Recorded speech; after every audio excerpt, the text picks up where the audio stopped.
Wahai anak kandung suluh budiman yang bakal dirindui, sesungguhnya hari ini kejayaan yang kalian sedang raikan adalah berkat cinta agung pengorbanan dua insan. Terlelah, terjatuh, berkorban tanpa remutan demi kasih ayah ibu dalam menjadikan anaknya seorang insan. Ayah dan ibu yang berdikit agar pembelajaran anaknya menggundung membukit.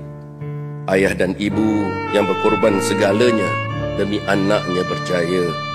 Ayah dan ibu yang menitipkan doanya dari jendela dan pintu syurga. Ayah dan ibu yang ke universiti mereka tidak merasa, namun inginkan anak-anaknya menjadi insan yang berjaya. Ayah dan ibu yang mengharapkan segalanya, namun di lisan mereka tidak terkata.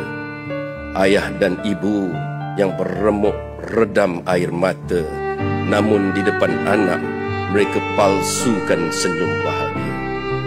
Ayah dan ibu yang tak punya apa harta, namun demi anak jiwa raga sanggup dikorbankannya jua. Ayah dan ibu yang jasanya kerap kita terlupa kerana menganggap usaha sendiri punca kita berjaya. Jangan sesekali kalian lupa jasa ayah dan ibu adik-adikku. Curahkan kepada mereka kasih sayang yang syahdu. Peluklah, dakaplah akan wali-wali muliamu. Semoga kita akan bertemu di syurga Allah yang satu. Terima kasih ayah, terima kasih ibu, terima kasih untuk segala.